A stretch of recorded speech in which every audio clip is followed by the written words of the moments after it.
of committee? Yes, trustee Cates, Here. trustee Riley. I saw her. He's here somewhere. I see her. I think she's frozen. Trustee Riley, trustee Flood, Here. trustee Mishu, Here. trustee Alexander, Present. trustee McMahon. Present. I believe that's everyone that's on No, right no, now. I'm here too. Oh, trustee Kane. Yes, hello. Good morning. Beth, it's Heather. I'm on as well. Trustee Johnson. All right, thank you. Okay, thank you very much. We have a quorum. And this morning, we're actually going to take things a little bit out of order. We're going to start by going into executive session because some of our colleagues on the HR committee thought we were beginning at 9 with an executive session to discuss a labor matter. So we're going to do it now, and then we'll come back into public session. I think it's likely to be 20 to 30 minutes. If I had a guess, might be a little shorter. So thank you all for your patience in accommodating this change of schedule a little bit. So let me read the proposed motion. Could I have a motion for the Finance, Facilities, and Technology Committee of the Board of Trustees to go into executive session under the provisions of 1 MRSA Section 4056C to discuss condition, acquisition, or disposition of real property or economic development if premature disclosure of the information would prejudice the competitive or bargaining position of the UMS, and 1 MRSA Section 4056D to discuss planning for negotiations and communications with one or more UMS unions. Is there such a motion? So moved. Second, Thank you. Is there a second? second. Thank you. Moved by trustee McMahon, seconded by trustee Kane. Beth, could you call the roll on the vote, please? Trustee Cates, Yes. trustee Flood, Yes. trustee Riley. I'm not sure if she's hearing. Trustee Eames, Yes. trustee Mishu, Yes. trustee Alexander, Yes. trustee Kane, Yes. trustee Johnson, Yes. trustee McMahon. Yes. I'll move you into executive session. One moment. Thank you. Thank you.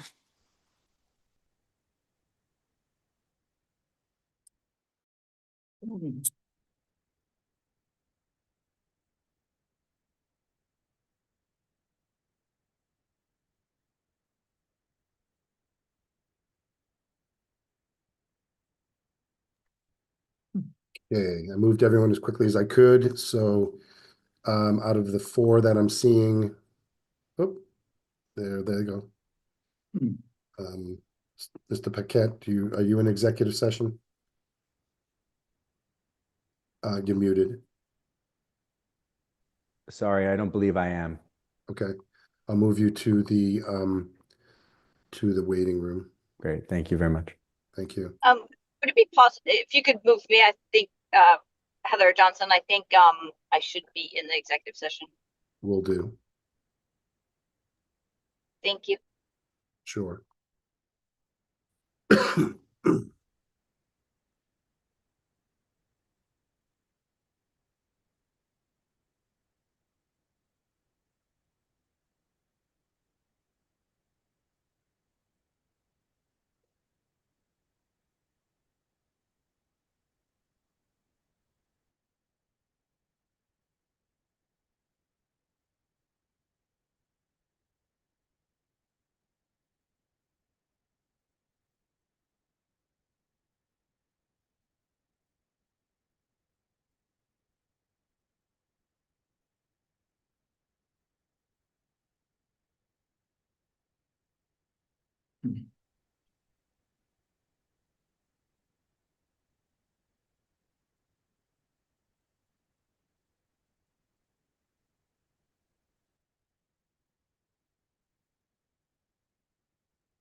Can't hear.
Welcome to Zoom. Enter your meeting ID followed by pound.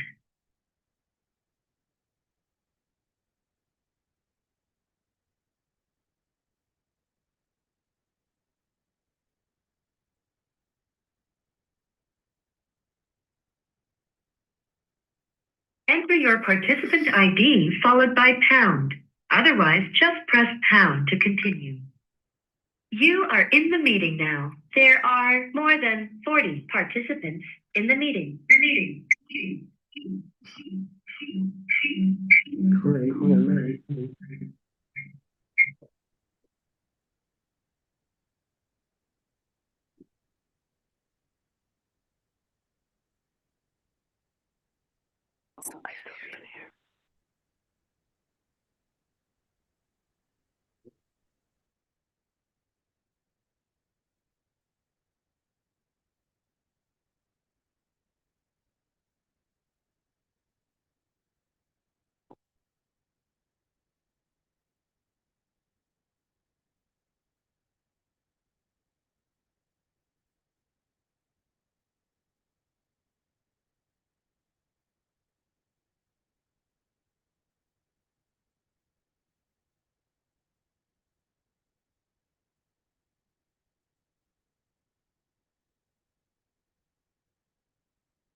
I meant to give the reassurance that I had worked with the budgeting people, especially at UMaine.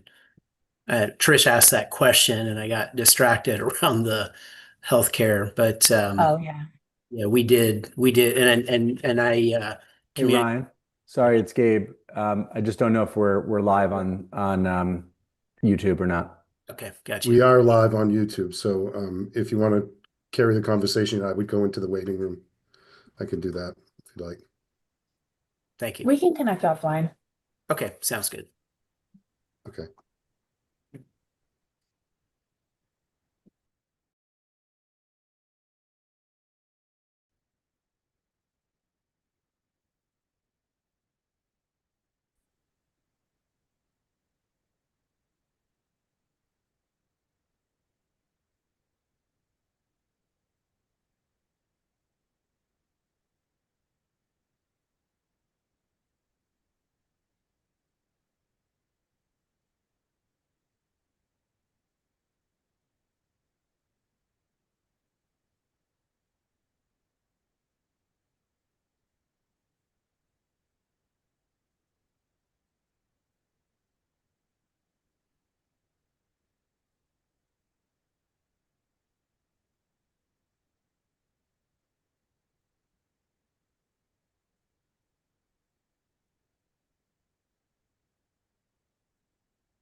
Okay, hopefully we are all back. And thanks to those of you who are patiently awaiting our return from executive session. My apologies for underestimating the amount of time we're going to take. So thanks for sticking with us. So we'll return now to the regular agenda. And the first item for consideration is at tab 1 of our materials, Bailey Hall facade replacement at University of Southern Maine. President Edmondson, good morning. Good morning. Thank you, Trustee Cates. Good morning, everyone. The University of Southern Maine is requesting authorization to spend up to $4,450,000 to renovate the facade of Bailey Hall, which is the largest classroom building on the Gorham campus. And I will turn it over to our Vice President, Justin Swift, to give you more details on that project. Thank you. Thank you. Good morning. So as the president mentioned, this is a $4.45 million request for authorization for the first phase of a multi-phased project to replace the building envelope of Bailey Hall. Bailey Hall is a 147,000 square foot academic building on USM's Gorham campus, originally built in 1958. It's also the largest academic building on the Gorham campus. And there are two primary reasons we are taking this multi-phased approach. The first is, with it being the largest academic building, we need to ensure that it remains available during the academic year. It houses classrooms, laboratories, a library, faculty offices, and administrative offices. And the second reason is it will allow us to complete this project and fund it as we progress through it without taking on debt. When the project is complete, it will be fully paid for. This project has been on our capital plan and was in our capital plan presentation. It aligns with the priorities identified by Gordian in addressing academic high impact space and low net asset value. The project plan is designed to allow flexibility to mitigate risk. The phases that we're proposing can be paused in the event that other concerns on the campus arise. We also want to make sure that the board has updates on the project, and each phase will be brought to the board for review and authorization. We expect that this multi-phased plan will be a 10-year plan, and the full projected cost over those 10 years is about $26 million. Which is inclusive of estimated escalations and contingency. So the first phase of this project that we are seeking your authorization for is for the construction of a chilled water plant and the design of the next phase of the project. As each phase of the project progresses, modernized climate control will be integrated into that part of the building. And when the project is complete, Bailey Hall will be able to meet the expectations of students, employees, and community members in their modernized climate-controlled building. So, thank you. Thank you. Questions from the committee? I'm not seeing any. So if there are none, I'll read the text of the proposed resolution. Justin, thank you very much. The resolution is that the Finance, Facilities, and Technology Committee approves the following resolution to be forwarded for Board of Trustees approval at the January 26, 2026 board meeting, that the Board of Trustees authorizes the University of Maine system, acting through the University of Southern Maine, to expend up to $4,450,000 for Phase 0 design and construction and Phase 1 design for the Bailey Hall facade replacement and addition of a chilled water plant. Is there such a motion? So moved. Moved by Second. Trustee Mishu and seconded by Trustee Kane. Discussion on the motion or questions? Seeing none, Beth, could you take the roll call vote, please? Trustee Cates, Yes. Trustee Riley, Yes. Trustee Flood, Yes. Trustee Mishu, Yes. Trustee Alexander, Yes. Trustee Kane, Yes. Trustee McMahon, Yes. Trustee Eames. I think she dropped. The motion carries. Thank you. We'll move on to our next agenda item at the University of Maine, which involves the ASCC temporary space at Upstart Center at the university. Those materials are in our materials at tab 2. President Fernie Mundy, good morning again. Good morning. Thank you. We're pleased to bring this resolution to you, once I find the right piece of paper, sorry, to request authorization to extend the office and lab space lease for research activities that we currently hold at the Upstart Center, 20 Godfrey Drive in Orono. This is temporary off-campus lab space for the ASCC. It's swing space until the GEM building is completed, where we need to be able to house our engineers to continue the work that's been previously funded by various contracts. This funding source will come from the Oak Ridge National Lab contract. It's called the SMART project, and the associated grant with it. So what we're requesting is to expend up to $27,192 to extend the office and lab space lease with the Bangor Target Area Development Corporation for 9 months, with all final terms and conditions subject to review by the system treasurer and general counsel. Thank you very much. Are there questions for the president about this project? Not seeing any, so let me read the text of the proposed resolution.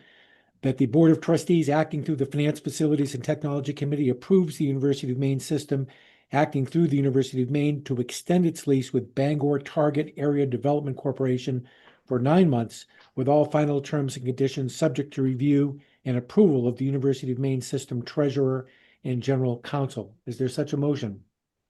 So moved. Moved by Trustee Mishu and seconded by Trustee Kane. Are there any further questions or discussion about the motion?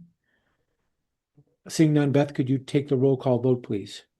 Trustee Cates, Yes. Trustee Riley, Yes. Trustee Flood, Yes. Trustee Mishu, Yes. Trustee Alexander, Yes. Trustee Kane, Yes. Trustee McMahon. Yes. The motion carries.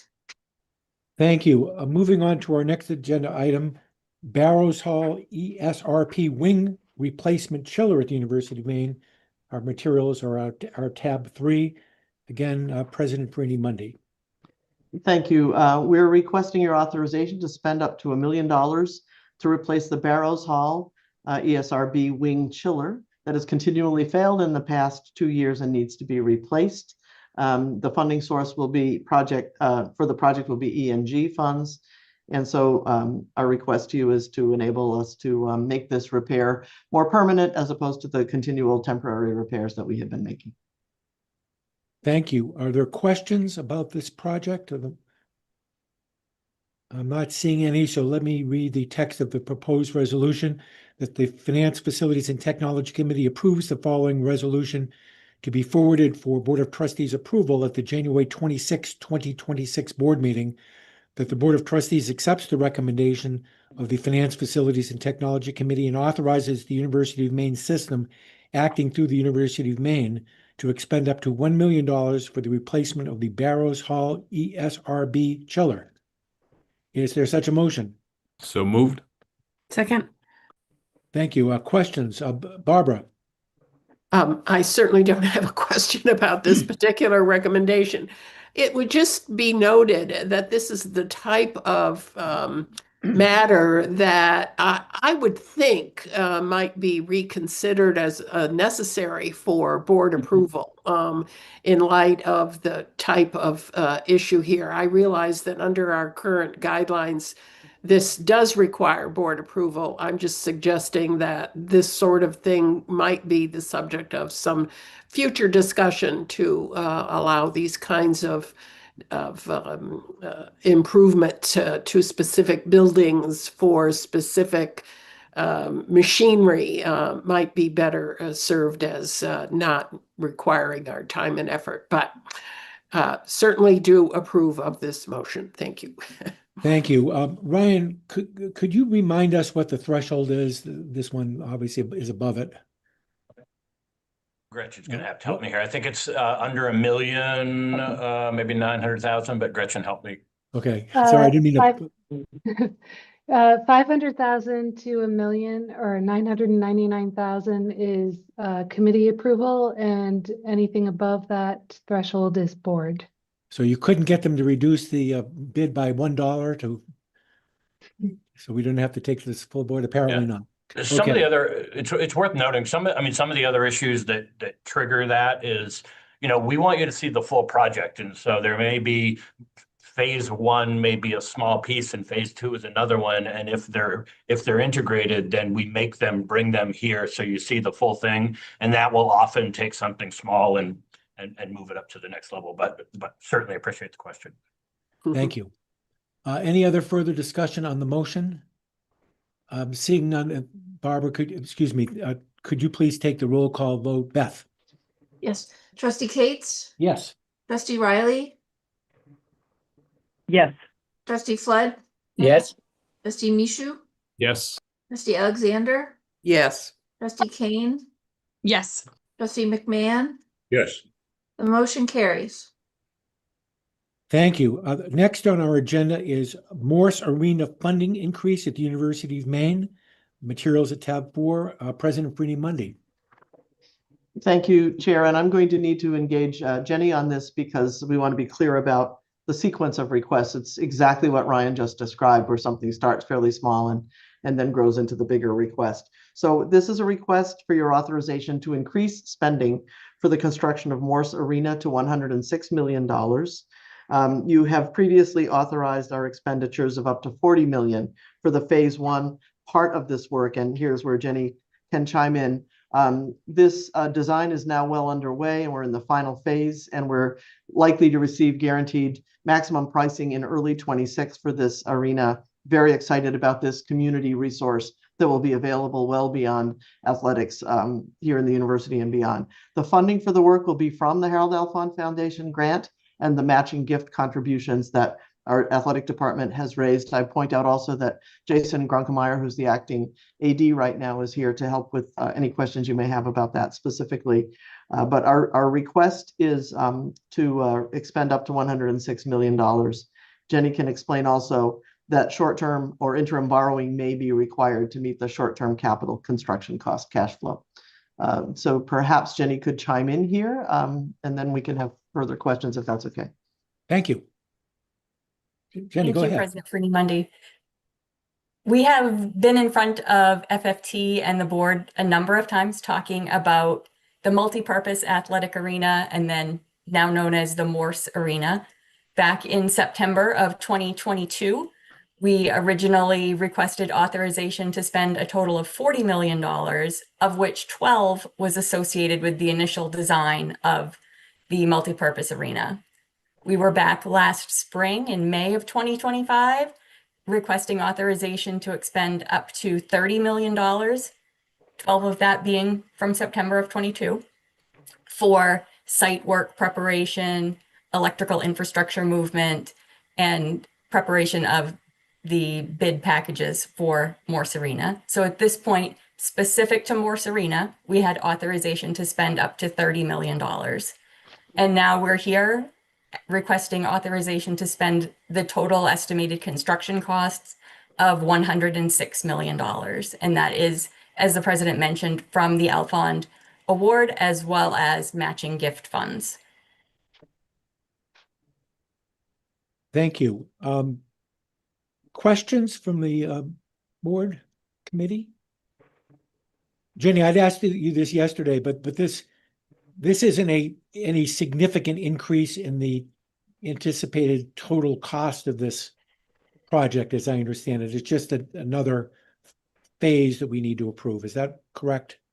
That's correct. When the 2023 agreement with the Alfond Foundation was signed, our estimated cost for the arena was $104 million. So this is an increase from that estimate of about $2 million. We're still within the total $208 million that is referenced in that award, which was $170 million from the Alfonds and required a $38 million match. So we're still staying within that total. It's just some shifting between projects. Thanks. Trish?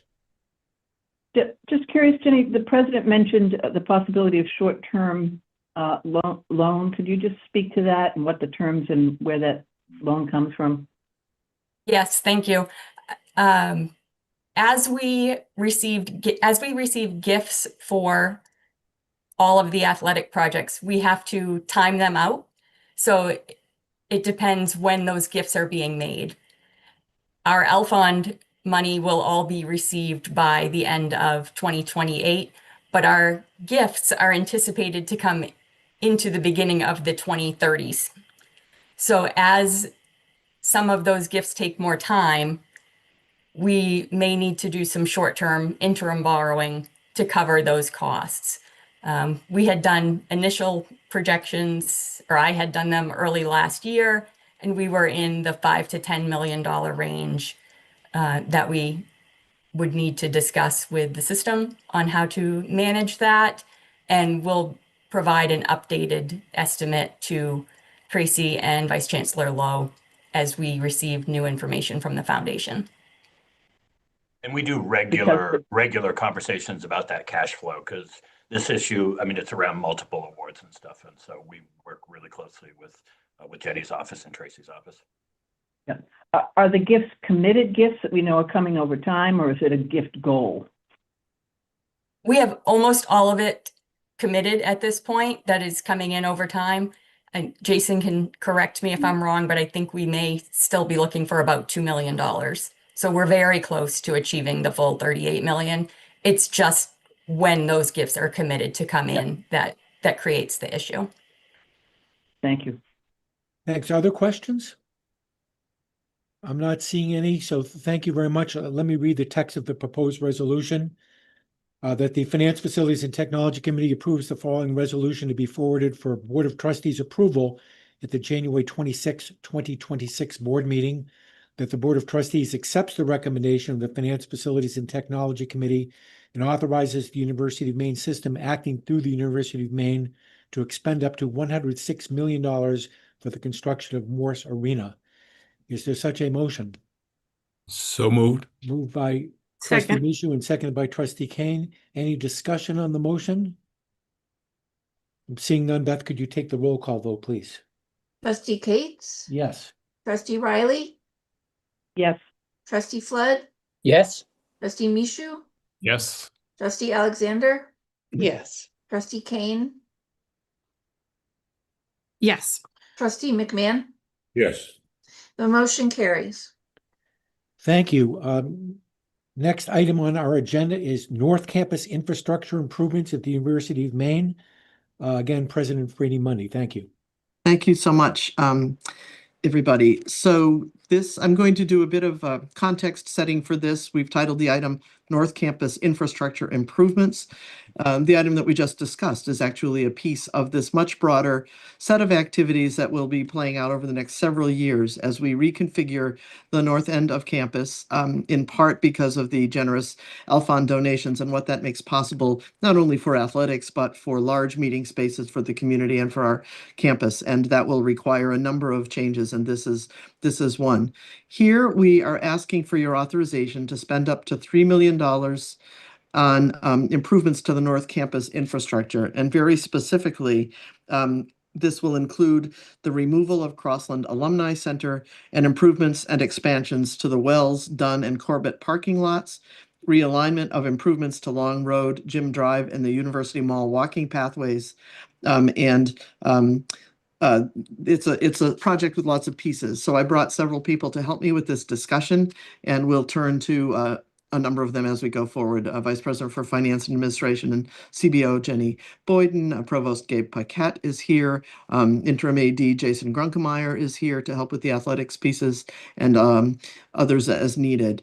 But let me explain a bit about this, and let me also acknowledge here that we are very appreciative and well aware of the incredible public response and concern that has come to us about this move, including resolutions from our undergraduate student government, graduate government, and others in the public. And we want to be able to answer the questions and concerns as clearly as we can here and as we go forward.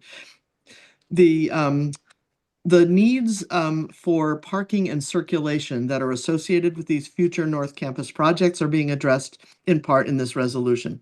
We'll be expanding and reconfiguring several parking areas to maintain capacity and improve traffic flow and safety.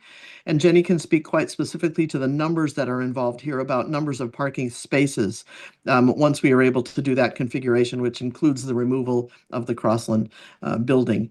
We'll expand the Wells parking lot to the west and north, and we can show you renderings if you'd like. We'll reconstruct the Dunn and Corbett lots into a single larger lot with improved access points on both the east and west sides. Realign the Long Road near Memorial Gym to increase pedestrian safety and setback distance. And then we'll modify the sharp curve on Long Road near Hart Hall and paving from the Alfond Arena to the Furland EEDC building. So all of these improvements are really meant to enhance the overall campus experience and maintain parking capacity in light of current and planned development that will go forward. All of this, we do our very best to align with the University of Maine's academic research and outreach, including athletics, facilities to contribute to our institutional vitality and student success. The removal of Crossland Hall is a step in this plan. It's a piece of a much larger plan. The building was constructed in 1833, acquired by the University of Maine in 1866. It's an 11,181 square foot building that has served many roles over its long history. Currently, it does house the Franco-American Center, the Hirundo group, and a few other office spaces that are associated with those units. We will speak in a moment about our strong commitment to the continued work of those spaces, particularly the Franco-American Center, and I'll turn to the provost in a moment to illustrate that the proposed demolition of this building is not related really to our very strong support for the Franco-American Center, and we've been working with that group since summer to explore new spaces, and we'll go on to that in a moment. A 2024 Gordian building study shows that the structure now has a net asset value of 0, which signals the end of its useful life. Replacement is estimated by the University of Maine systems estimators that we use, and we can speak to Gretchen, Caitlin, if we need more detail about that. Replacement is estimated at $3.7 million for basic construction, $4.5 million for a like-for-like replacement, and approximately $6.4 million when full project costs are considered. So the modernization to bring it to current standards is projected by our estimators at roughly $10 million. Now, I understand that others have looked at the building and have proposed some estimates about what it would take to renovate the building, and so we are looking at that as a piece of this proposed plan. However, our standard process is to use what the University of Maine system provides for us as we make decisions and propose them. There are multiple serious issues with the building: a block and dirt foundation, limited ADA accessibility, and general deterioration. So that supports the need for replacement. Earlier campus master plans have proposed both the relocation of this building and also a candidate as the building as a candidate for major renovation or removal and demolition as well. The Maine Historic Preservation Commission has determined that demolition would not impact any protected historic properties. And at the same time, we realize there have been questions raised about the legal standing of our ability to make a change with that building. And we have conferred with University of Maine System General Counsel that can speak to that question. But we believe that all is clear for whatever we might choose to do. The moves of the Franco-American Center, the move particularly of the Franco-American Center affects the Spruce Budworm Lab, which is on track to move to Deering Hall. Jenny, again, can speak to the details and the kind of domino pieces of these moves, which we are working to handle with great sensitivity and care. We have put a stop on any further moving out of Crossland at this time until we have more clarity through this meeting and through the upcoming board meeting. The source for this funding will be E&G funds, and so we make the request to you. We realize that there may be questions also about other matters. Again, want to really acknowledge the strong activities coming from students and supporters of Crossland Hall, and we seek to make our case as clearly as we can and to move forward with a very wise set of solutions that will address concerns that have also been raised about the Franco-American Center and about the Spruce Budworm Lab, which is a part of the domino effect. Perhaps it would be helpful next for Jenny to explain the domino effect and the parking spaces, if that's okay. Sure. Yep.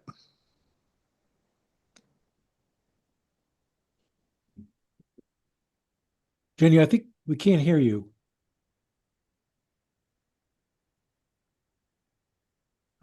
Now you're showing mute.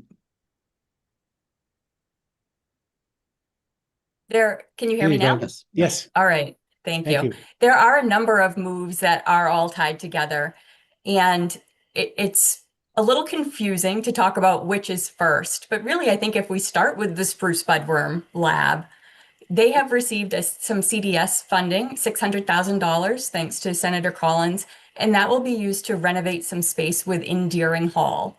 So the Spruce Budworm Lab will move out of the ESL building, where they currently operate, into Deering Hall. That is actually the last piece of the moves, but is important to know as we start talking about all of the dominoes. So our plan to remove Crossland Hall does impact two programs. One, the Hurundo Wildlife Refuge, which had 2 offices within Crossland that were used a couple times a week. They're moving into Chadbourne on the 4th floor. And the Franco-American Center program, which has 3 staff members, office space for 2 graduate students, and 2 other student spaces, as well as event space, library space, archival space, conference space, a kitchen, and a student lounge. So the proposal is for the Franco-American Center to relocate temporarily to the 1st floor of Libby Hall, with all of those spaces accommodated within Libby. And then after the Spruce Budworm Lab moves out of the ESL building, the ESL building would be renovated to become the future home of the Franco-American Center.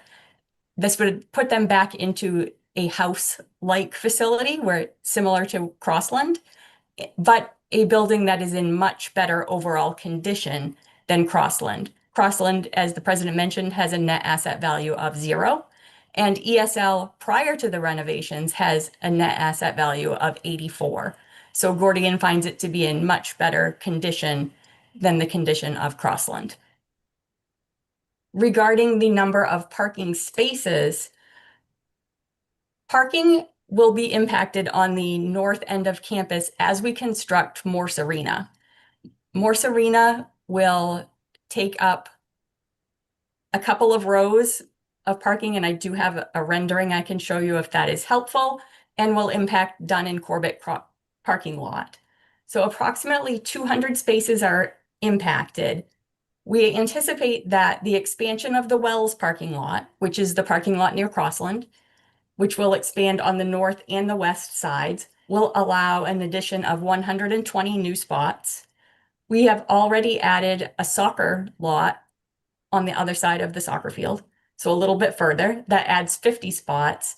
And the reconfiguration of the Dunn and Corbett lots will add 38 spaces. So this plan is intended to recapture the lost spaces. We're not really going to come out ahead in parking spaces, but we're hoping to be even. But it does require all of the actions in order to do that.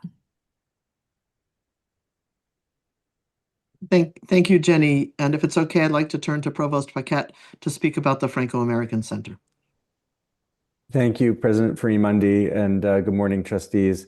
I'm just in a position to reiterate and underscore what the President and Vice President Boyden have said. Our commitment to Franco-American programs and to the Franco-American Center remains robust. In fact, the move to ESL, which is a superior facility, is representative of that commitment to Franco-American programs and to the Franco-American Center, which we recognize serves a major role, not just as a contributor to our university and to our academic programs, but actually to the state and communities all over. And so we see the move to the ESL building as a major investment, and one which will enable Franco-American programs and the center itself to flourish well into the future. So I'm happy to elaborate on the nature of that commitment, but it remains robust. Thank you, Provost and Trustee Cates. I'll stop pretty soon, but I think it might be useful to hear from General Counsel about their review relative to the deed, which has become an issue as well. And we want to be sure we're looking at all of these angles. Thank you. Eamon? Yes, thank you, President Farini-Mundi and Chair Cates. Our office has reviewed the original deeds to this property dating back to I believe 1860 with a deed or 1860s, sorry, don't quote me on that one, and an amendment in 1870, which places this parcel free and clear in the ownership of the university. And in our legal opinion, the university is well within its legal rights to take this action. Thank you. So Chair Cates, we're happy to take your questions. Thank you. Trish? Yeah, thank you. Thank you Chair very Riley. much. That clarifies. Thank you. That clarifies a great deal. I'd like to, we certainly will have a public comment period before the board acts on whatever the FFT committee recommends, but I want to acknowledge that I have received numerous letters, comments, petitions.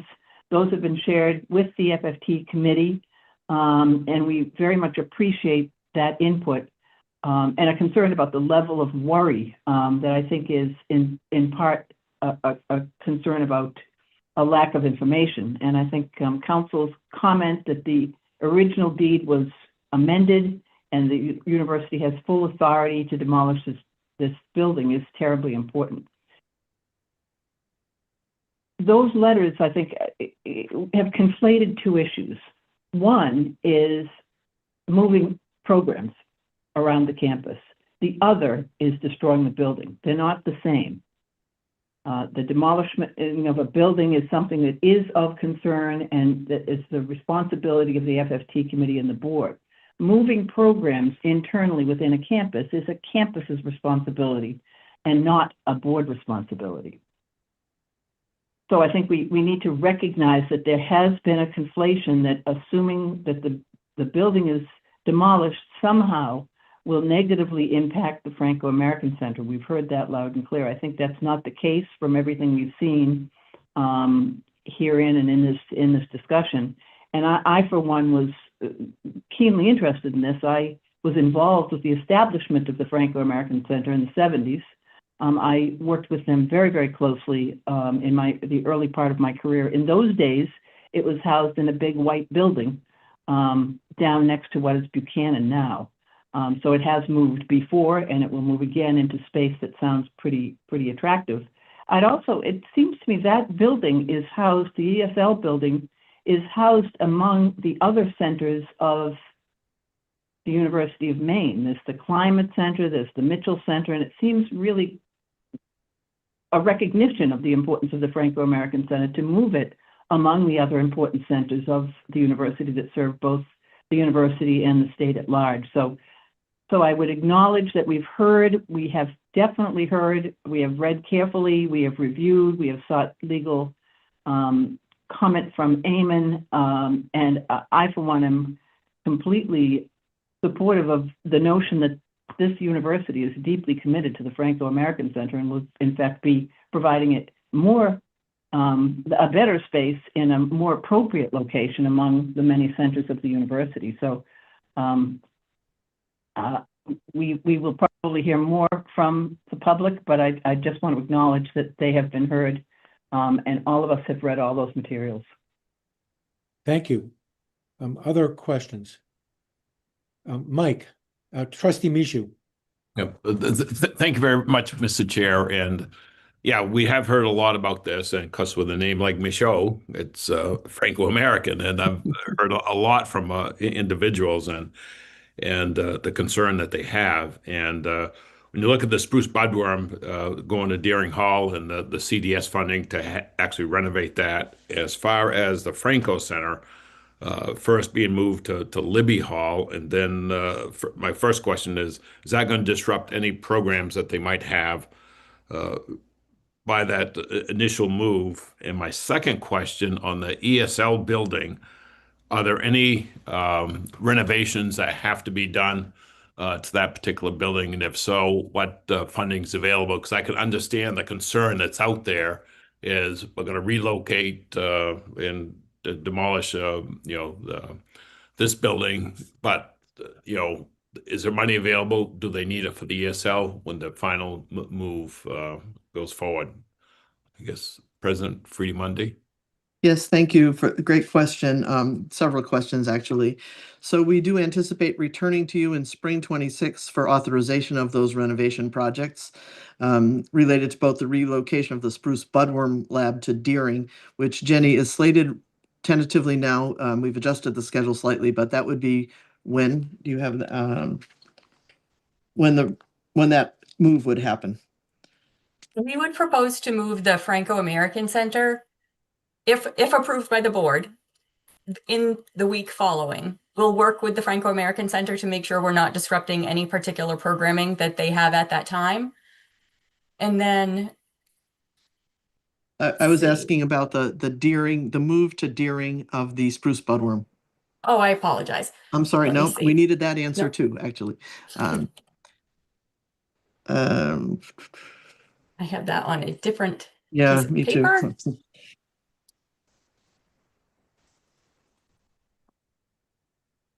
Anyway, while we are looking at that, trustee, we certainly will be working with those programs to make these dominoes move around in ways that minimize any disruption. In working now with two different colleges, really, ELH for the Spruce Budworm work and CLAS for the Franco-American Center. I may turn to Provost Paquette and see if he has anything he'd like to add while we check that date. Thank you, President Friedi-Mundi. Obviously, we want to minimize disruptions to Franco-American programs and to the Franco-American Center.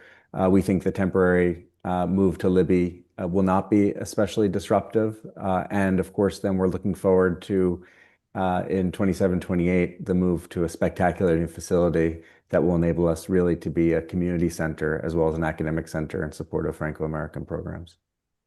And will that move to the ESL building? Will that need any type of renovations?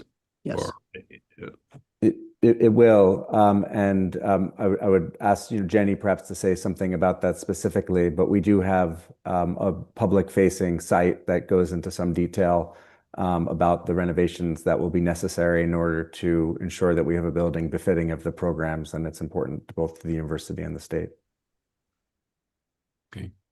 Thank you.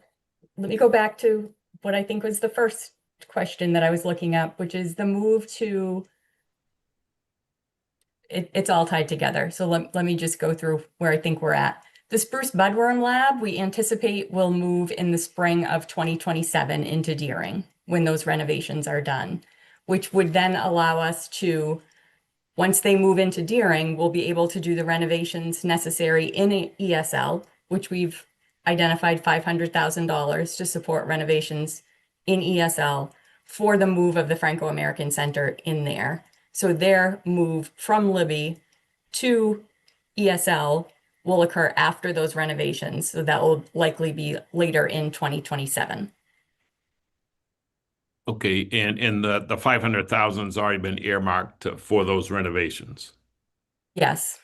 And we'll come back to FFT in the spring to seek approval for likely the combination of work in Deering and work in ESL. Thank you. Trustee Michaud, and I'll pronounce your name correctly from now on. Any further questions, sir? No, just one more. So if it's clear, and I know there's actually was a newsletter, because I know is a lot of discussions, and I believe the Franco Center early on did a newsletter, actually on the move that I think was positive. So that it's my understanding, though, the demo work is not going to happen until after the Board of Trustees Right. make that final recommendation. And my second question is, because I know there'll be a lot of skepticism out there, is at the board meeting, could it also be at the same time that we actually approve the 500,000 for the ESL building at the same time? Maybe not in the same docket, but is that acceptable, or? That would require it, I believe, to be on this agenda, Okay. to hit that timeline. And we didn't have it on this agenda, Trustee Mishu. Okay. All set, Mike? Yes, sir. Thank Okay, you. thank you. Trustee Alexander? A quick question or recommendation is that you explain to the public this Gordian analysis that has been referenced several times, which is something that we rely on routinely at the board, but is not absolutely clear, I don't think, to most people as to why this is the Bible that we're using in a lot of these decisions. But my second question is, I can see that part of the public frustration here is not seeing the whole picture, is not seeing approval of what it will take to make all these dominoes occur in a way that provides assurance and guarantees to folks. And looking forward, that might be an important learning tool that we have obtained here. And that would help present these kinds of proposals, not in isolation, but as a combination of decisions that we approve. And I totally understand and agree with Chair Riley's point that we don't approve or require that we approve moving units around within additional campuses, that the presidents of our campuses are charged with making the best use of their facilities in the most efficient way and meet the needs of the inhabitants of these buildings, which of necessity and historically always have been moved to accommodate new needs, new objectives, and increase program requirements. So I'm not concerned about that. It's just noting the lack of full deployment of the entire plan, as Trustee Mishu has pointed out, is probably causing some of the concerns here. So I'm not sure how we rectify that for this decision, but I think the good faith and effort and intent of the board should be well noted that these are considerations we're taking into account in authorizing the particular proposal on the table today. Thank you. Thank you. Would someone address her first point, was a brief explanation of the Gordian numbers and what they mean? Gretchen, are you the right person for that? I don't want to volunteer you, but. I'm happy to help answer that. So when we talk about net asset value, this is really a mathematical problem. So net asset value is a calculation that takes the replacement value of the building less the amount of deferred maintenance or the total need that that building requires to bring it up to standards. So think about things like systems such as HVAC, lighting, etc., envelope. All of that feeds into that total need that goes into that calculation. Then you take that and divide it by the replacement value again, and that's how you get that percentage. So when you think about a building that has a net asset value like this one that is 0, that basically means that the amount to maintain or bring that facility back up to standards exceeds the replacement value of the actual building. And so that warrants additional review and consideration from a capital planning perspective. When we think about the communication piece of this is where we do partner with Gordian Sightlines to help each campus evaluate each facility and incorporate that into their capital plan. So for this particular building, I believe that Crossland was included in their UMaine's 2023 to 2028 capital plan for possible demolition. So that's like a layered approach for how we will communicate that with the board as we think about their capital plans.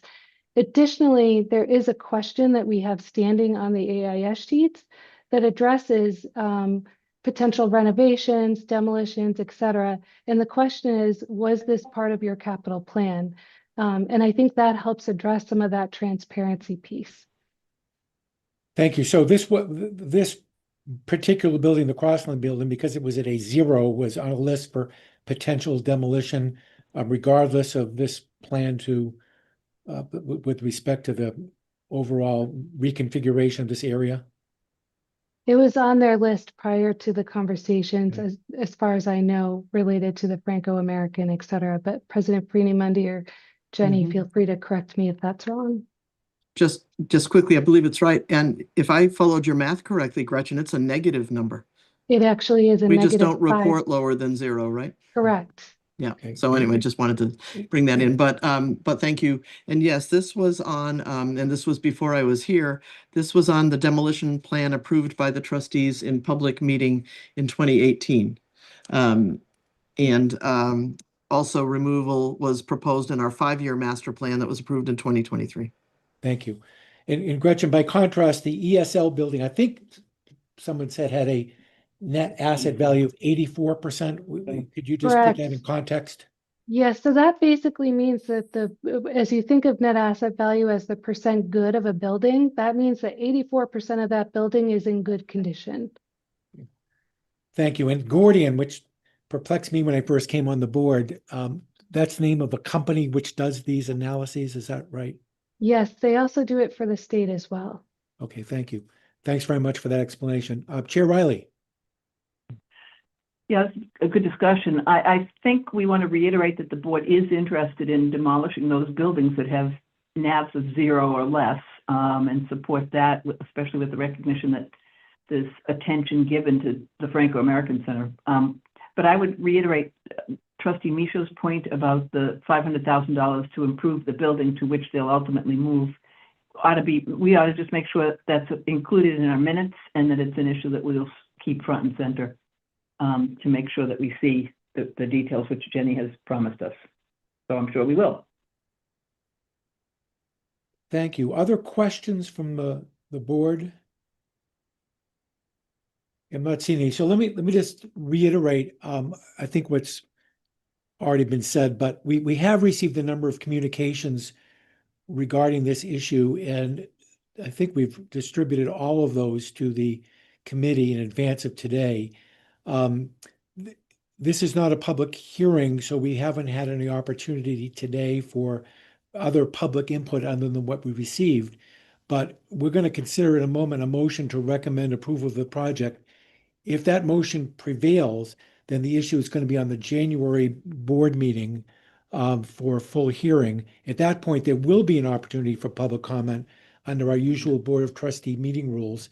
In addition, we'll consider any further written materials which might be submitted before that full board meeting in January. So that's the process we're following with this project, as well as every other projects that comes before us.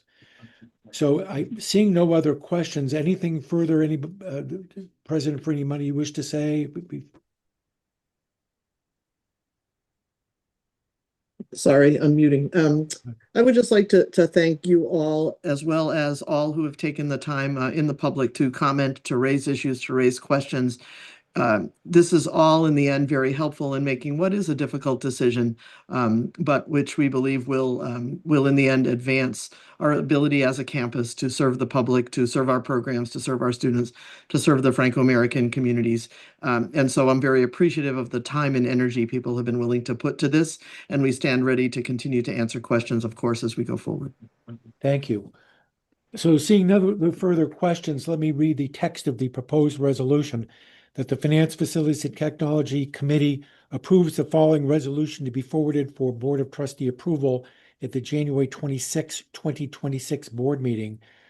that the Board of Trustees accepts the recommendation of the Finance, Facilities, and Technology Committee and authorizes the University of Maine system, acting through the University of Maine, to spend up to $3 million for the removal of Crossland Alumni Center and make improvements and expansion to the Wells, Dunn, and Corbett parking lots and realignment and improvements to Long Road, Jim Drive, and University Mall walking pathways. Is there such a motion? Mr. Chair, based upon the discussion today, I would move we adopt that resolution and looking for the forward discussion at our next board meeting. Second. I'd move. So. Thank you very much. A motion by Trustee Michaud and seconded by Trustee Kane. Any discussion on the motion? Seeing none, Beth, could you take the roll call vote, please? Trustee Cates, Yes. Trustee Riley, Yes. Trustee Flood, Yes. Trustee Michaud, Yes. Trustee Alexander, Yes. Trustee Kane, Yes. Trustee McMahon. Yes. The motion carries. Thank you. We'll keep moving since our executive session has lasted quite a while and people feel the need to take a break. Just go ahead and do it. But we'll keep moving through the agenda. And next on the agenda is the Sawmill Training and Education Center at the University of Maine. Our materials at tab 6. Again, President Fernie Mundy. Yes, thank you. Thank you, Chair Cates. Here we are requesting authorization from the committee to expend up to $750,000 to construct the Sawmill Training and Education Center, SawTech, which will be located approximately 1 mile north of the university in the Dwight B. Demerit Forest in Old Town, Maine, which is a part of our expansive fields and forest facilities. So this will enable us to do year-round hybrid experiential and instructional training opportunities over on the fundamentals of Sawyer operations, including log breakdown techniques based on log quality and targeted applications to increasing saw log value, improve lumber grade, and improve processing efficiency. The lumber that will be utilized in the facility, this is just kind of an interesting point, was cut in the Demerit Forest by students in the School of Forestry, and other materials are being donated. This comes from a CDS secured by U.S. Representative Jared Golden at the request of the University of Maine system. So we request to expend those funds to construct the SawTech facility. Thank you. Questions for the president about this project? Not seeing any, so let me read the text of the proposed resolution that the Finance, Facilities, and Technology Committee authorizes the University of Maine system, acting through the University of Maine, to expend up to $750,000 for the construction of the new Sawmill Training and Education Center. Is there such a motion? So moved. Moved by Trustee Michaud and seconded by Trustee Kane. Discussion on the motion? I'm seeing none. Beth, could you take the roll call vote, please? Trustee Cates, Yes. Trustee Riley, Yes. Trustee Flood, Yes. Trustee Michaud, Yes. Trustee Alexander, Yes. Trustee Kane, Yes. Trustee McMahon. Yes. The motion carries. Thank you. Next on our agenda, at our tab 7, the School of Marine Sciences vessel purchase. Again, at the University of Maine, President Fernie Mundy. Thank you. Here we request your authorization to purchase a 45-foot MDI commercial fishing vessel, which is named Aaron and Sarah, for a total value of $552,500.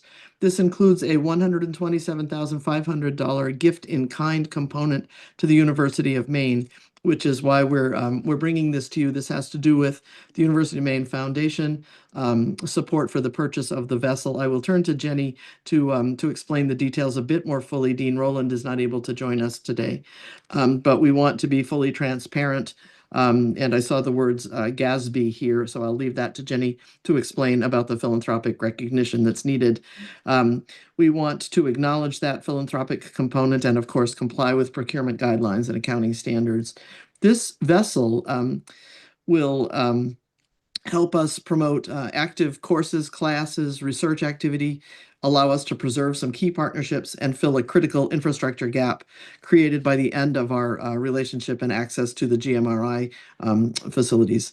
It will be used in at-sea research of pelagic species and offshore wing monitoring, School of Marine Science teaching, and it's a venue for select humane events and engagement in Portland. The purchase will be funded by several sources.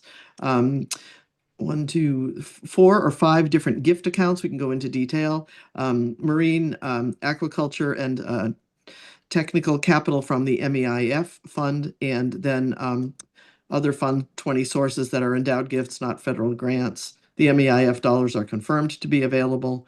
And I will turn to Jenny to add more detail as needed here, but we are very excited about being able to acquire the vessel. Thank you. I can add just a bit of context about why this seems slightly out of order of the way we would normally do something. We have leased this particular vessel for research purposes for a number of years. The owner of the vessel offered to sell us the vessel for $425,000 with what we thought of at the time as a discount of $127,500. In later documentation, it was determined that this was meant to be a gift in kind. And because that gift in kind pushed the total asset value above $500,000, it requires us coming to FFT for approval. And we want to make sure that we're very transparent about that and that we're following the appropriate procedures. Gretchen can certainly weigh in if there are more specific questions about that, but this particular vessel was purchased because it would allow us to maintain research continuity, as we had been using this particular vessel for a number of years. We're very fortunate to be able to purchase it, because if we attempted to go out and purchase a new vessel of this size for this purpose, it would have likely been substantially more expensive and actually would not have been possible. So I'm happy to try to take any additional questions. Questions from the committee? I'm not seeing any. Other things anyone would like to add about this? Seeing none. Thank you very much by the way, for being so transparent about the gift in kind part of this, which brings it to our group. So thank you. Seeing no other questions or comments, let me read the text of the proposed resolution. That the Finance, Facilities, and Technology Committee authorizes the University of Maine system acting through the University of Maine to purchase a 45-foot MDI commercial fishing vessel for a total value of $552,500, which includes a $127,500 gift in kind component to the University of Maine. Is there such a motion? So moved. Second. Moved by Trustee Michaud and seconded by Trustee Kane. Is there discussion on the motion? Seeing none, Beth, could you take the roll call vote, please? Trustee Cates, Yes. Trustee Riley, Yes. Trustee Flood, Yes. Trustee Michaud, Yes. Trustee Alexander, Trustee Kane, Yes. Trustee McMahon. Yes. The motion carries. Thank you. Next on our agenda at R tab 8, authorization to exercise purchase option and reimbursement resolution, acquisition of the 7 Custom House property in Portland, which we have discussed several times and is now coming to fruition. We're joined by Seth Goodall, the CEO of Maine Center Ventures and Executive Director of the Maine Center. Good morning, Seth. Good morning, Mr. Chair and the committee. It's a pleasure to be here and wanted to just quickly provide a little context on 7 Custom House Street and then move into the individual items. As you'll recall, we were in front of you and then ultimately the Board of Trustees in November and received approval to purchase 300 4th Street. We are today speaking about 7 Custom House Street. Both buildings are connected in downtown Portland, and we were able to ultimately lease and then purchase these buildings in due course, as we are seeking to do today, authorization-wise for 7 Custom House Street, thanks to the generosity of the Harold Elfond Foundation. Today, we are seeking your authorization to recommend to the Board of Trustees that University of Maine System has moves forward and exercises its option to purchase 7 Custom House Street for $20 million with final terms subject to review and approval by the University of Maine System Treasurer and General Counsel. To number 2, issue an internal loan up to the contract price of $20 million plus relevant closing costs. And 3, approve the reimbursement resolution for project expenditures related to this overall item. Just for additional information, the option to purchase becomes available on or after October 1st of this upcoming calendar year. But we're also seeking approval to move sooner if the parties agree to do so. The $20 million, importantly, also purchases the land under 7 Custom House and 300 4th Street. So as a result of this step, we will have one entire block of real estate of 300 4th Street and 7 Custom House Street. You heard me reference, obviously, the important source of funds. Thanks to the generosity of the Harold Alfond Foundation, they'll pay for the principal to fund the internal loan, and any additional costs related to the internal borrowing will be paid for by the revenues, excess revenues of the Maine Center operations or other agreed upon sources. The current as-is appraisal that we have is $20.1 million, and it's important to note that this purchase will allow us to, in essence, complete the real estate ownership of the Maine Center. And when considering the renovations, the purchase of the 2 properties and the ultimate plan for renovations is significantly less than ground-up construction.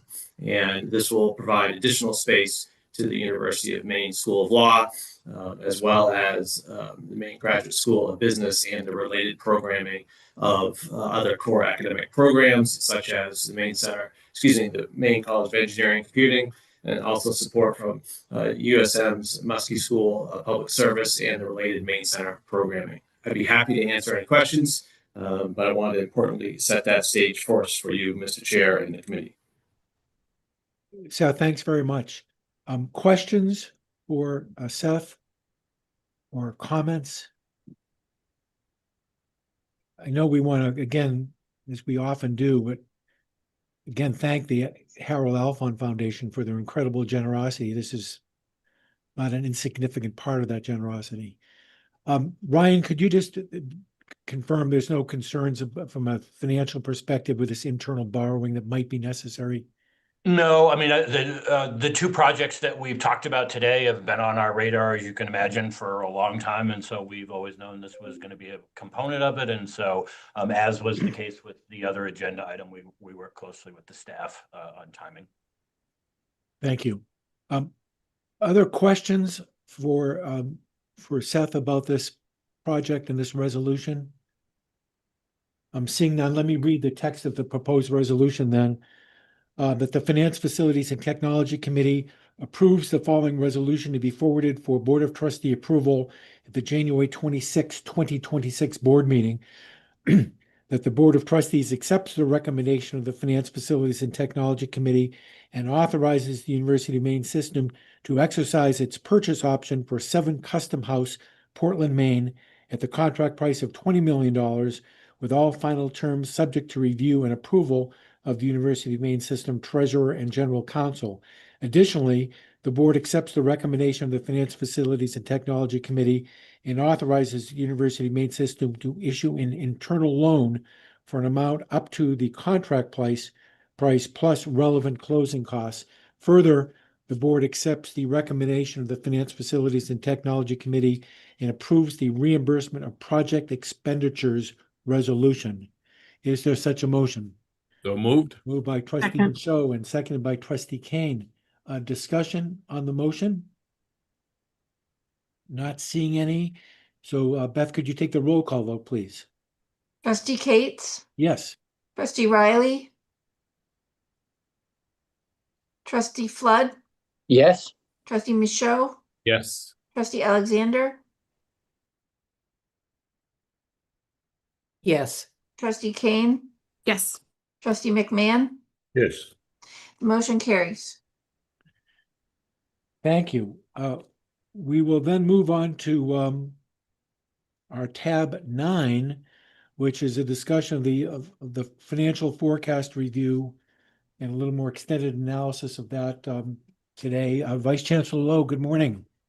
Thank you, Mr. Chair. Always excited to talk about our 5-year forecast. I know you all have been waiting for this since the board meeting to nerd out on the MYFA. So we talk a little bit about the MYFA itself.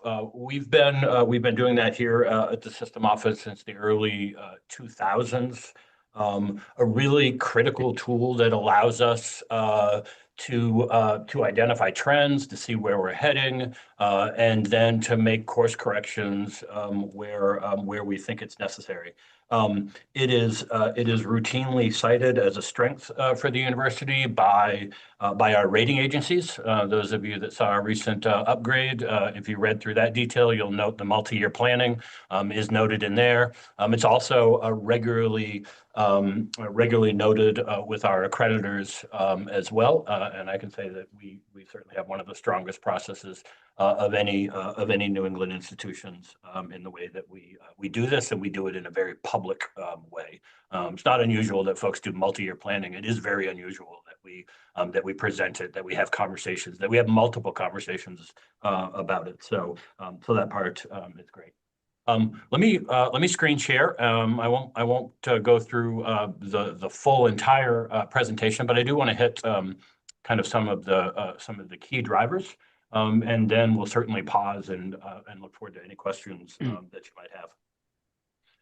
As I noted, presented the original multi-year forecast to you at your November 17th meeting in Farmington. Want to acknowledge really the great work that all of the institutions did here, the CBOs in particular, Miriam White and the staff at the system office. It's a lot of work that goes into me just producing a dozen or so slides, and so I want to acknowledge that right up front. Again, the starting point for this exercise is always the current year budget, and so for us, that's the 26 budget, and then we jump off that and forecast out the next 4 years. So let me talk a little bit about kind of the building blocks of the MYFA. It's not an exercise, as I mentioned at Farmington. It's not an exercise where campuses are doing 5 budgets. We pick kind of key major revenue and expense categories that we forecast at the system level, and then we have campuses go in and kind of put that campus flavor on it, and we go from there. We, despite the crystal ball image I showed you at the board meeting, we in fact don't have a crystal ball, and so the projections or the assumptions that we use are really just our best estimate at a point in time.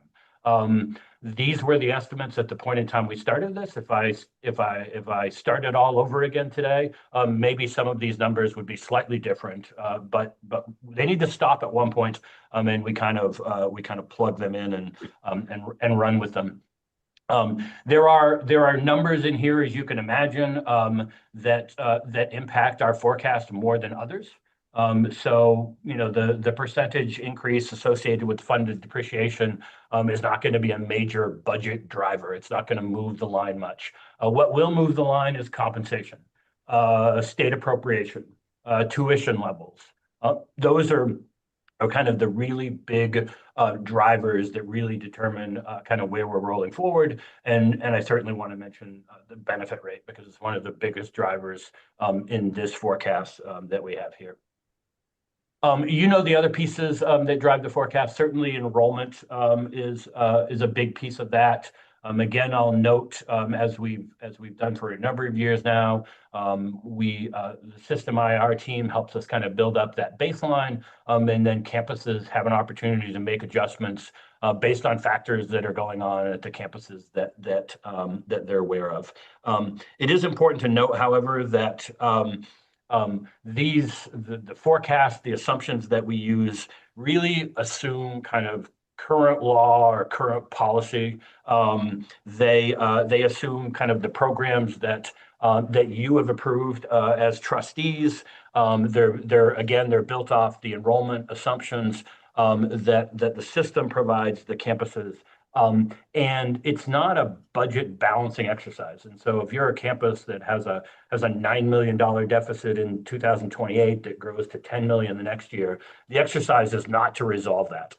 It's really looking at what's our starting point, where are we in 26 and where are we heading into 27? And then from there, again, if you're generally heading in a positive direction, then the forecast across those next 3 years will likely continue that positive trend.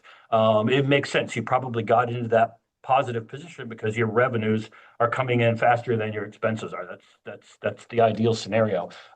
If you're on the other end of that spectrum and you're facing a shortfall in this fiscal year or then both, then you're likely going to trend in a negative way in 28, 29, and 30 because in those first base years, your expenses are likely outpacing revenues. And there's nothing in the assumptions that I've shown you that is going to reverse that unless you're looking at a major revenue increase of some kind, maybe a major enrollment increase. But if you were projecting a major enrollment increase, you probably wouldn't have had that gap in the first place. And so it does tend to kind of push you. I use the analogy a lot of, you're at the top of the roller coaster and it's just going to give you a slight push.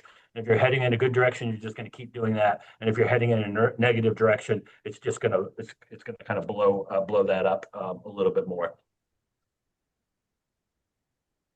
So a couple of other assumptions that are built in here that I'll mention. Again, we've got the enrollment assumptions, but Your Pace has obviously become a bigger piece of the assumptions that we use now that it's expanded beyond Farmington and beyond Presque Isle, and we're looking at growth on other campuses. That's become a piece that we forecast as part of this exercise too. We skip ahead a little bit to some of the system numbers and talk about kind of 3 observations that I had as I went through this forecast. One is an obvious one, and I say it every year for maybe 15 years now, but I'm going to add a slight tweak to it, is that the system numbers are heavily influenced by our 2 largest campuses. I say that in everything I do. I say that in our budget and this. It's especially true when you're doing something like a multi-year exercise where you have 2 campuses that are 80-ish% of the system. If they're trending in a positive direction, we could have 4 or 5 campuses going in the other direction, and it would be really challenging to see that if the only thing you look at is the system number. It's one of the reasons why several years ago we made the decision to break this out and not just show you the system numbers, but show you them at the individual campus level as well. So that's observation number 1. But I say that they have heavily influenced it, except when they don't. And this would be the first time that's ever happened. And that's because of what's going on at Presque Isle, where Presque Isle is actually overly influencing the system numbers. And so, going back to my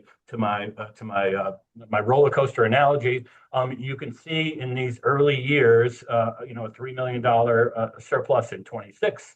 Forecasting as much as 9.3. And again, that's before you get into the budget and start making investments and that number drops down. But if that's where you're starting and you just kind of push yourself and keep going in that positive direction, you go to 13, you go to 16, and you go up to 20.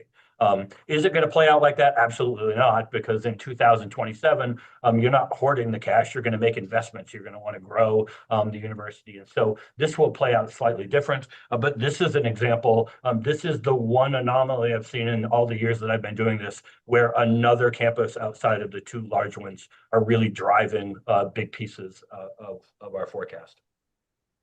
The other one I'll note, I'll go up to the University of Maine and note, as I did again a couple of months ago, and as I was just talking about, 90% of the time, if you've got a gap in these early years, it's going to just continue that gap rolling forward. That's the case at the University of Maine. The campus has been very transparent about the budget exercise that they're currently involved in. You see that gap right here in 2027. And again, the way the forecast works is if, pretend that the campus came forward, it resolved the $18 million problem, but it did it all with one-time resources. Then what would happen is that you would start out the 2028 budget planning period and you'd be immediately looking at a $30 million gap. That's why I strongly endorse the exercise that the campus is going through. You need to go through that exercise to identify what kind of ongoing either revenue or expense reductions that you need to close that gap. The positive thing about this forecast from the perspective of what I think the campus is doing is that if you take that 2027 number, you take it seriously, you address it through a combination of ongoing expense reductions and potential revenue enhancements, more than 2/3 of your long-term structural gap immediately goes away. When the 18 million probably just left unchecked probably goes to 22 or 23 million of that $30 million number in 28. And so now all of a sudden, instead of starting 30 million, maybe, depending on enrollment, you're starting an exercise where the gap is 1% to 2% of your E&G budget, and not 7 to 10% of that number, which just doesn't make it easy to handle. It's $1 is difficult to find in some cases, but it certainly presents it as a much more manageable solution. And then one of the other pieces, kind of the observations in here, and I'm going to go back to the assumption page, is that we need to continue, and this is a trend that we talk about in the MYFA like every 3 years, which is we need to continue having a serious conversation about the benefit rate.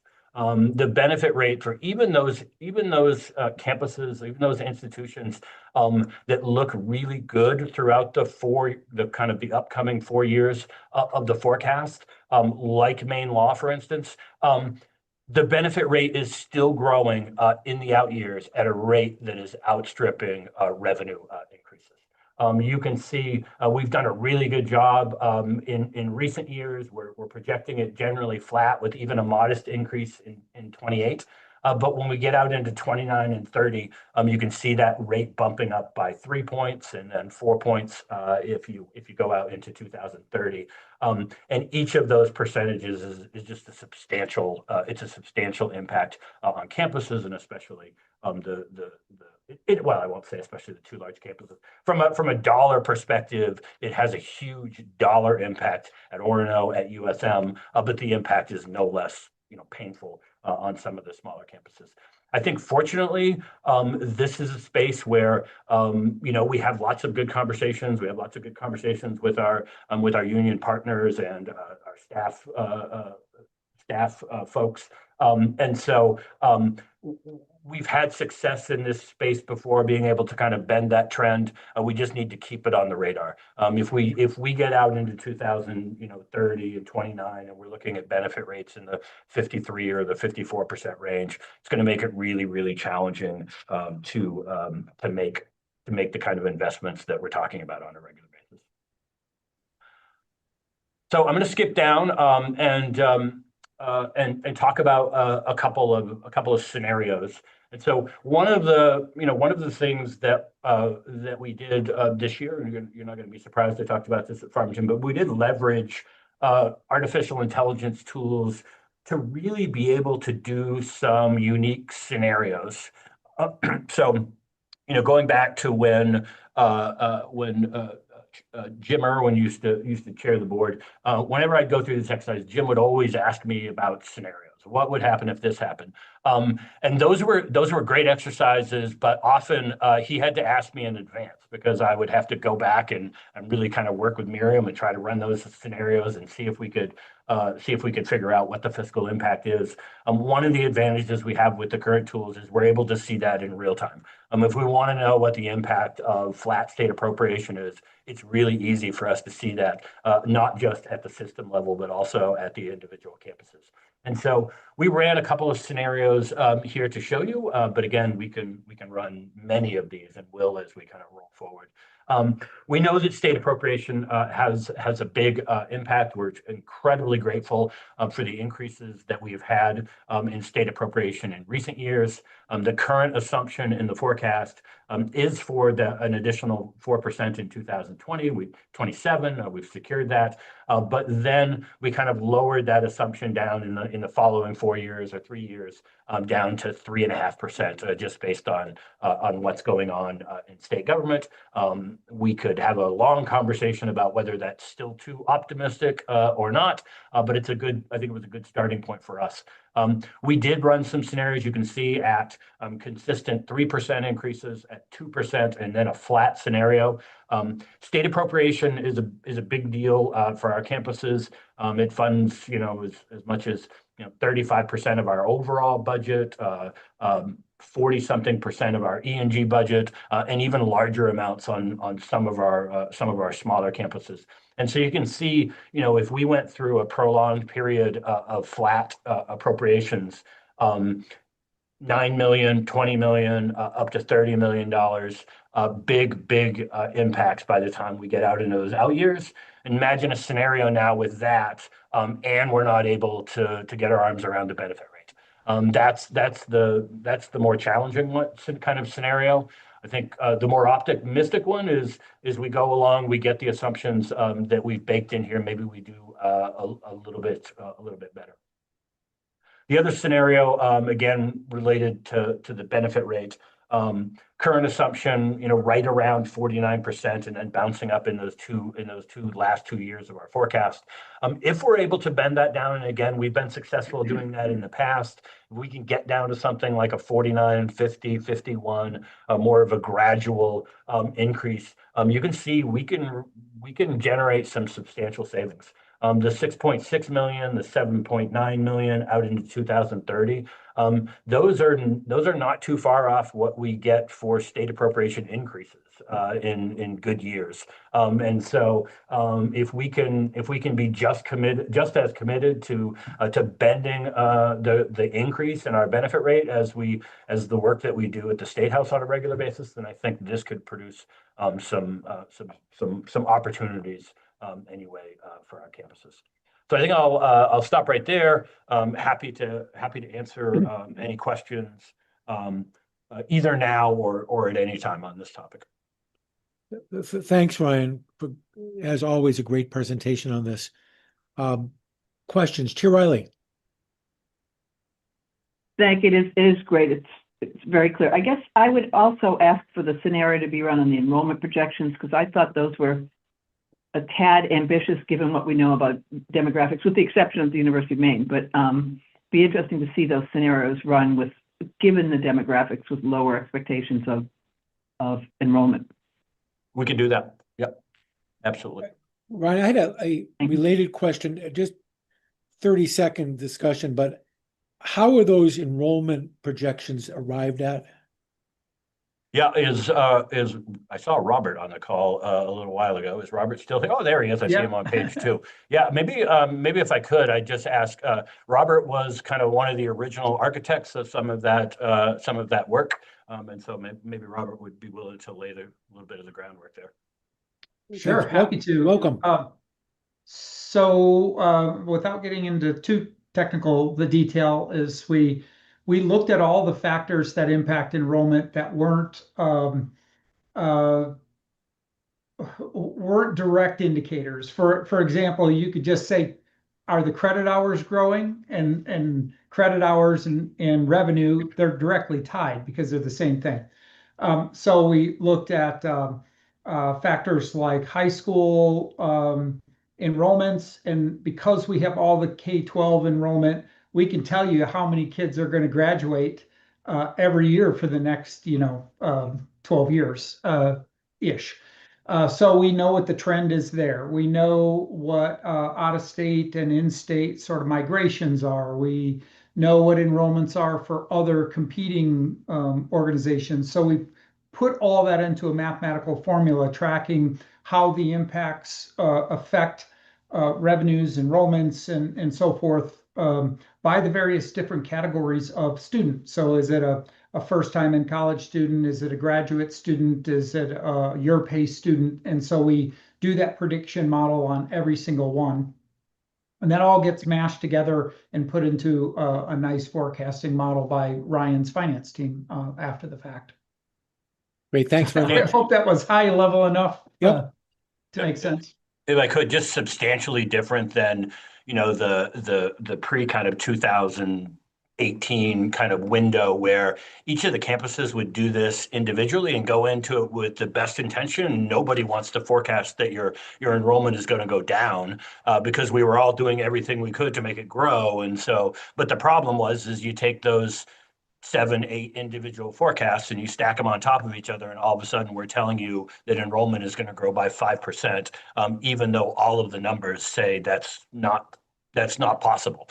And so with Robert's help and a lot of other folks, I think we've got to a really good spot. And we still allow the campuses to make adjustments based on things that are going on the ground that they know about or new programs that have been approved. Thanks very much. Trustee Flood. Thank you. Ryan, I just wonder I know benefit rate seems to be, you know, a constant issue that we deal with, and it's very complicated. I just didn't know what the factors that go into that rate changing.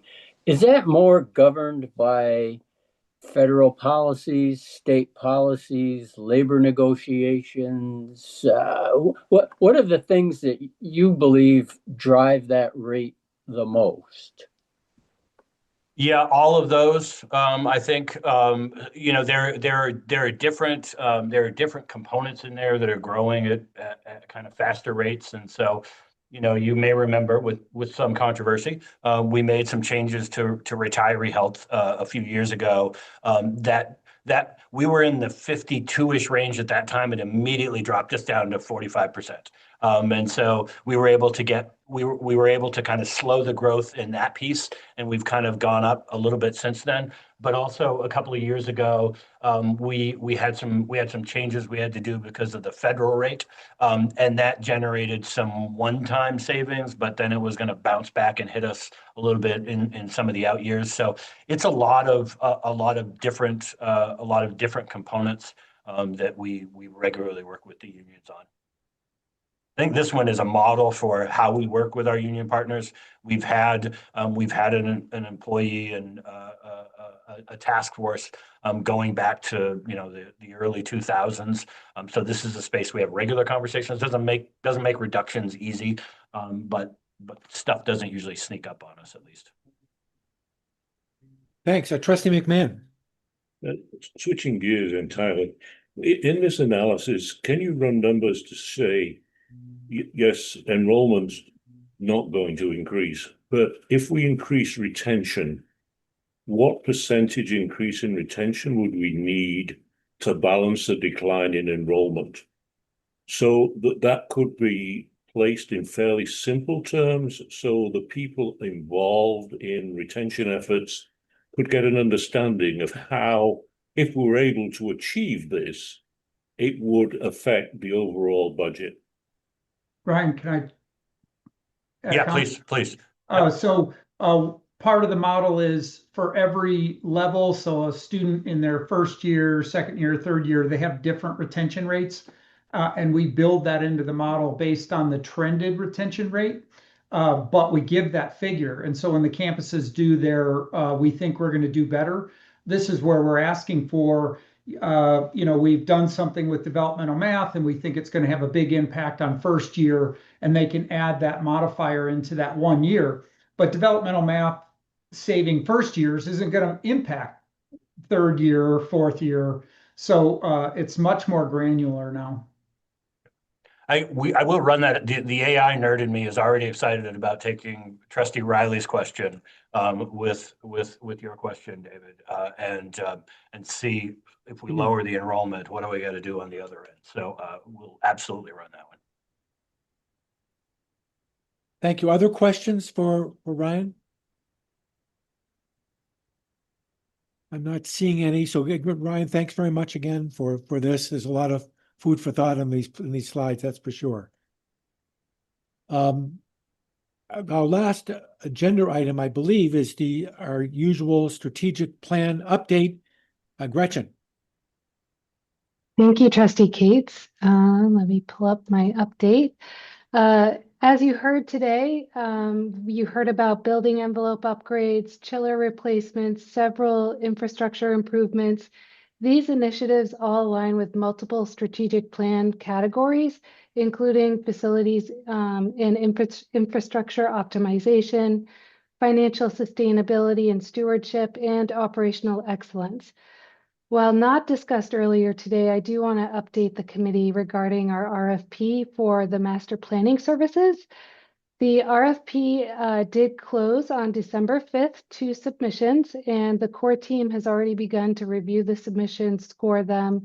And I just wanted to let this group know that we continue to remain on track to make an award. Our goal is by the end of January, with the caveat that weather delays may impact that, but we'll do our best to hit that timeline.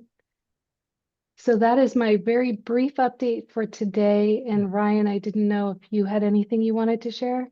Yeah, I had two updates as well that you'll see in the packet, both related to kind of budget progress and our timeline for budgets. The first one we've talked about several times today, which is developing those enrollment assumptions and getting those out to the campuses in a timely manner, which we've checked that box.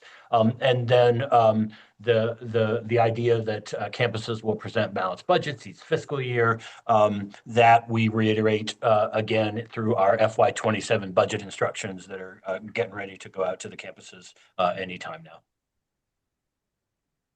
Thank you. Any questions for Gretchen or Ryan on those matters? I'm not seeing any. So I think, unless I'm missing something, this concludes the public session. We do unfortunately need to go back into executive session to talk about a matter when we finish this up. Clyde Mitchell, I'm sorry, I didn't see your hand there.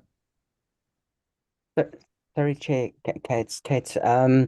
I just wanted to make a note. It's not an agenda item that in the ASA committee, the UMA faculty did raise a concern about the moving of the architecture building. Again, it's not an agenda item for today, and I don't even know if it will appear on the agenda, but I wanted to thank Trustee Alexander. She phrased it very well earlier that decisions related to location of programs and use of property are campus president decisions.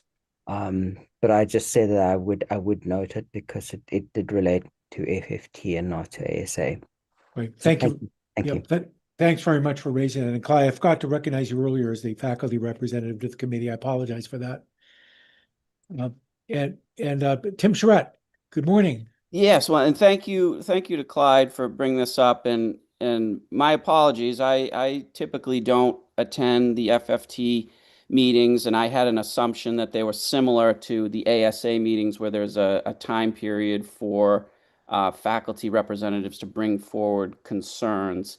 So I don't know if I'm allowed to or not, but I do. If I am, I do have a statement from our architecture and our art faculty. And just to give you a little bit of context, they're being told that they need to vacate Handley Hall in downtown Augusta. Presumably, the building will be shuttered and then sold in the future.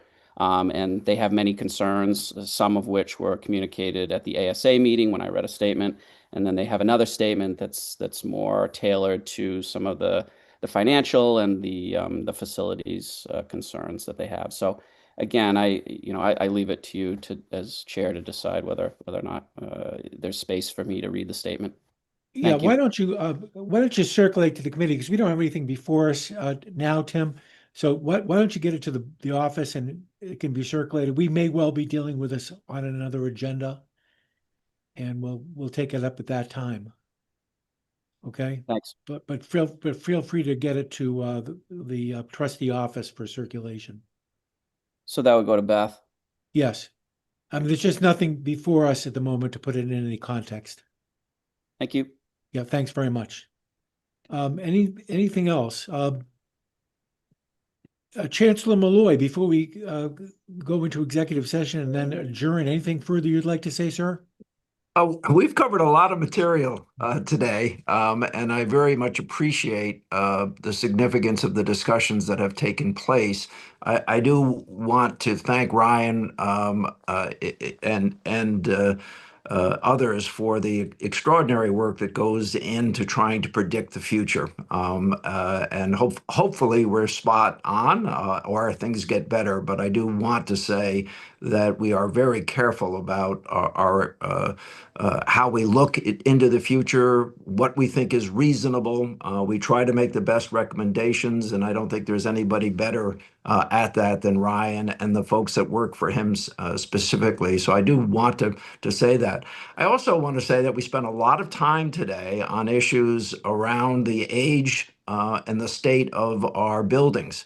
And this is something that built itself up over a 50-year period, and we just have to deal with it. And that's a very important commitment that I believe the trustees have made and that we've made in our execution of that desire to make sure that we're not wasting money, that we're cutting we're eliminating buildings when necessary, and we're repairing buildings that can that we can spend money on and get our money's worth. Unfortunately, there are too many buildings that we have that we could spend money on and never realize the gain that we would need to justify that expenditure. This is an issue that we wrestle with on I can't say day to day, but on a very frequent basis, understanding the hole we dug for ourselves and how we dig ourselves out of it. So I thought it was a good meeting. Chair and both chairs, I should say, and appreciate the discussion and the amount of work that has gone into what we sent you, and clearly the thought process that's been lent to each of these requests. So thank you very much. If I don't see everyone, and if you're celebrating Hanukkah or getting ready to celebrate Christmas or other and New Year's, I should say, if I don't speak to you before then, let me just say on behalf of the system, have a wonderful winter holiday. Thanks very much, Chancellor. And let me just repeat that before we go into executive session. Thanks to the trustees who give so much of their time to this committee as well as other committees, but particularly to everyone else on this screen. We have similar thoughts from Thanksgiving, but we were very grateful as a board. I know I speak for others in the incredible amount of talent that we have at the system level and at our campuses. We're very, very fortunate, and we appreciate all that you do and all of the time you spend doing it. So thank you. Let me then read a motion to go into executive session with the understanding that when we exit, we will be adjourning immediately. Could I have a motion for the Finance, Facilities, and Technology Committee of the Board of Trustees to go into executive session under the provisions of 1 MRSA Section 4056C to discuss the condition, acquisition, or disposition of real property or economic development if premature disclosure of the information would prejudice the competitive or bargaining position of the UMS? Is there such a motion? So moved. So moved. Second. Moved by Trustee Mishu, seconded by Trustee Kane. Beth, could you call the roll, please? Trustee Cates, Yes. Trustee Riley, Yes. Trustee Flood, Yes. Trustee Mitchell, Yes. Trustee Kane, Yes. Trustee McMahon, Yes. Trustee Alexander. Yes. I'll move you into executive session.